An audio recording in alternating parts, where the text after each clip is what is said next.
course theory presentation, and the topic is an analysis of how LGBTQ plus rights have changed over time in the United States pre and post Stonewall. So just to give a little bit more insight about this topic, as an LGBTQ plus identifying person myself, I felt that it would have been really interested to analyze how LGBTQ plus rights, attitudes, and treatments have shifted in the United States, since especially now more than ever, since we're currently going through a tumultuous time in the political landscape in regards to the LGBTQ plus community in the United States. In this class, we use the life course theory to analyze various topics, and the life course theory analyzes how chronological age, relationships, common life transitions, and social changes shape people's lives from birth to death. In the life course theory, there are five primary principles: lifespan development, agency, historical time and place, timing, and linked lives.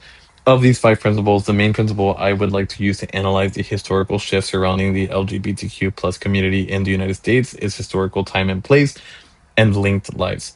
I feel that these theories are best suited to analyze and apply to this project because it examines how um, individuals and how their lives are shaped by the historical times and places that they experience over their lifetimes, but it also demonstrates how us as a community had people pave the way forward for us and how we continue to carry on this torch for our progeny.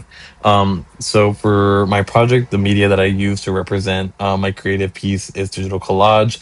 In each collage, I use various pictures that sort of depicted the what was currently going on or like key events that were going on in that sort of social cohort, as that was the approach that I took for my project, was analyzing various social cohorts in the United States um, at like different time periods.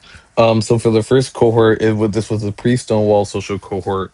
So prior to 1969, in this collage, you can see various pictures that sort of highlight key events that were going on during this time. And so, to understand why Stonewall was such a massive explosion, we have to look at the decades of quiet resistance, underground societies, and systematic oppressions that came before it.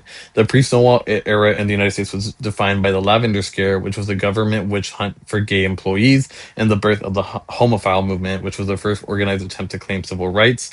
Um, a couple of other key events that you had here was um, the Compton cafeteria riots, as you can see here, pictured right at the bottom. And it was this time was also heavily policed. Policemen heavily policed gay spaces. You also had the pathologization of homosexuality in the DSM, in the first ever publicized DSM. You also have the creation of the Kinsey scale. And in relation to my midterm, I had discussed that the this social cohort sort of experienced a late identity development, which is why I included the picture of the closet is an awful place to die, just because many people were not able to freely express themselves. And so for the next cohort, we have the Stonewall and after social cohort, which was 1969 to 1990s. This collage uses various pictures that sort of encapsulate key events from this cohort. Number one being Stonewall itself. The Stonewall Uprising, often called the Stonewall Riots, was a series of spontaneous violent demonstrations by members of the LGBTQIA plus community against a police raid that took place in the early morning hours of June 28, 1969 at the Stonewall Inn in Greenwich Village neighborhood of Manhattan, New York City.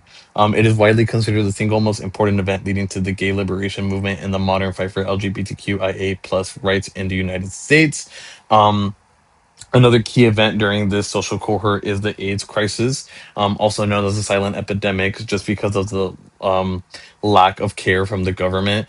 The first cases were reported in 1981, but President Ronald Reagan did not publicly say the word AIDS until September 17, 1985, by which at that time almost 12,000 Americans had already died. And not only that, but before it was called AIDS, it was called GRIDS, which stands for Gay Related Immune Deficiency Syndrome. It was treated by many in power as a moral judgment rather than a public health emergency. After that, we have the current cohort, which is 1990s to 2026. And in here, we have an increase in gay representation in media, such as RuPaul and Ellen DeGeneres, which are a little bit more older figures, but newer figures include Chapel Roan, who is one of the more bigger pop singers now. She's very open and proud about being lesbian, and she includes that sort of theme in a lot of her songs. Um, Unfortunately, you had the passing of Marsha P. Johnson, and then you also had the inclusion of the policy of the "Don't Ask, Don't Tell" policy, which barred LGBTQ plus individuals from serving in the United States Army, openly being gay. But on the contrary to that, you had the passing of Obergefell versus Hodges, which essentially legalized gay marriage in all 50 states.